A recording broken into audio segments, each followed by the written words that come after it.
Salut à toi, j'espère que tu vas bien. Je vais répondre à une petite question aujourd'hui qu'on m'a posée. Comme d'hab, pour mes petites vidéos conseils, un conseil par jour utile en IMO. Donc là, j'allais sortir et je me suis posé dans mon siège préféré de Charlemagne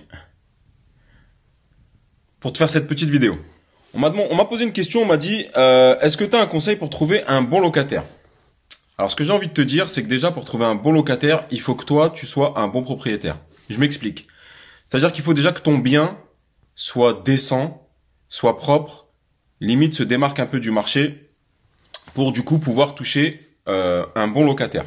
Parce que les locataires ont des devoirs, mais en tant que propriétaire, t'en as aussi. Donc à partir de là, j'ai envie de te dire, depuis de mon expérience, je suis investisseur depuis 2002. Je loue des appartements donc depuis 2002 jusqu'à aujourd'hui 2018, ça fait 16 ans. J'ai tout essayé, il n'y a aucune règle et aucune généralité. Je m'explique. On est d'accord, on va pas se mentir, sur ma chaîne c'est la base, on se ment pas, on se dit tout. Qu'on essaye d'esquiver un peu les profils un peu chelous, un peu machin, qui gagnent pas trop, etc. Et pourtant, j'ai déjà donné la chance à ces profils-là qui n'avaient pas 3 fois le salaire, etc. Et ça s'est super bien passé. Mais vraiment. Ils avaient envie, ils étaient contents d'avoir un appart, ils galéraient. Et franchement, ils m'ont payé mon loyer rubé sur ongle chaque premier du mois. J'ai déjà donné des appartements à des profils dits un peu luxe, genre un professeur, quelqu'un dans l'administration qui gagnait 3 fois le salaire, etc. Et ils m'ont fait mal à la tête. Alors ils payaient, mais ils me faisaient mal à la tête pour des choses. Alors, tu me fais mal à la tête pour des choses qui sont justifiées. Je comprends. Mais tu me fais mal à la tête pour... dites-moi là, le point électrique au niveau du lavabo, normalement, il est pas à 1,80 m cosinus un peu nord-est à 45 degrés? C'est une blague à quoi tu joues là? Donc moi, ça, tu vois, maintenant c'est... Écoutez, l'appartement, il vous plaît pas? Faites-moi un préavis, vous avez un mois, on peut même s'arranger, vous faites 2 semaines. Au revoir. Je n'ai plus aucun sentiment. Je suis un bon propriétaire, c'est-à-dire que moi, tous mes locataires, j'ai un super feeling. Par contre, je reste dans le vouvoiement. Je reste dans le vouvoiement. Mais j'ai un super feeling. S'ils ont un problème qui m'incombe, c'est-à-dire tout ce qui est ballon d'eau chaude, tout ce qui est... je te parle pas d'une ampoule à changer, mais s'il y a un ballon d'eau chaude à changer et tout, je suis très réactif, je réagis très vite. Et du coup, ça se passe bien. Mais sinon, je ne me prends plus la tête. Disons que... si je peux te donner un conseil, de 1, il faut quand même qu'il y ait une part de feeling. De 2, il faut effectivement que tu vérifies certains documents. Il faut quand même que la personne travaille, même si c'est pas un salaire mirobolant, il faut quand même qu'elle travaille. Il faut quand même avoir certaines garanties, si tu peux prendre une caution, etc. 2, 3, l'assurance loyer impayé, j'ai envie de te dire que de toute façon, s'il y a une galère, ils chercheront le moindre truc pour pas te payer. Ils trouveront la moindre faille pour dire que t'as pas donné ce document en temps et en heure. Et ou alors ils vont t'appliquer une carence de 3 mois, etc. Voilà. Donc, limite, moi, je le conseille pas. Si vraiment tu veux te sécuriser avec ça, fais-le. Avoir l'une des meilleures, moi j'en ai pas. Mon assurance loyer impayé, c'est moi-même. Je te mens pas. Si tu tombes sur un locataire qui te paye pas et que t'attends après la justice, elle est contre les propriétaires. Elle est plutôt en faveur du locataire. Donc, moi, les 2 problèmes que j'ai eu en 16 ans, j'ai eu 2 problèmes.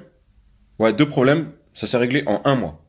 Aujourd'hui, on rentre chez toi, on a un ticket de pizza, comme quoi on a commandé il y a 48 heures, on peut plus t'expulser.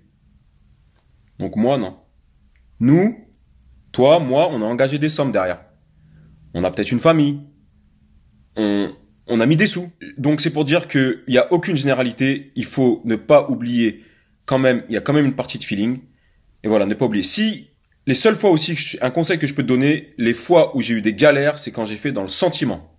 C'est-à-dire, c'est un tel que moi-même je connaissais, donc du coup une connaissance d'une connaissance que j'ai voulu mettre pour faire plaisir. J'ai eu des galères.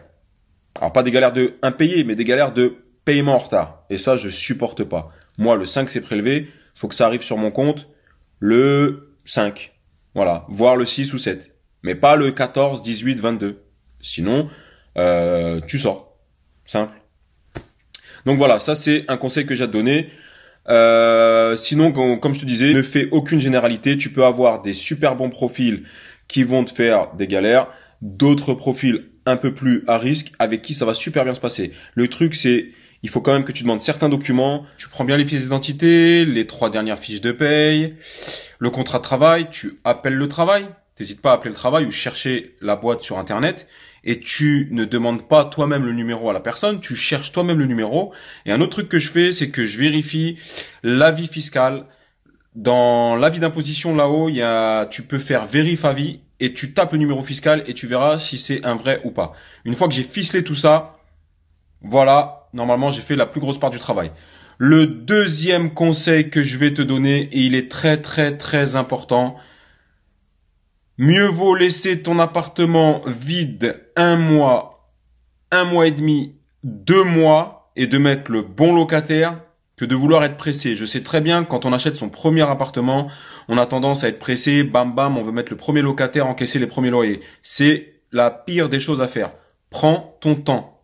Si tu achètes bien, si tu achètes dans une bonne ville où il y a de la demande, tu n'auras pas beaucoup de vacances locatives.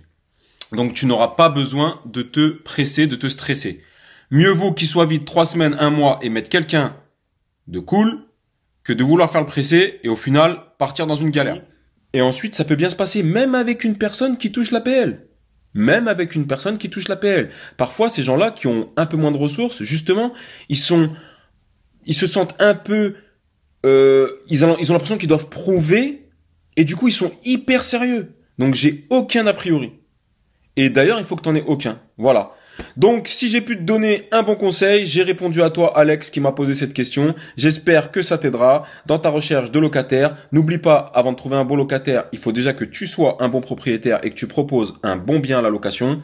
J'espère que ce petit format de vidéo, un conseil utile par jour en immobilier, ça vous plaît, ça commence à prendre forme. N'hésitez pas à me poser des questions en commentaire, je vous répondrai en vidéo. Et n'oubliez pas, abonnez-vous à ma chaîne, likez, partagez, donnez-moi de la force. Je vous embrasse, je vous dis à bientôt, bons investissements, ciao!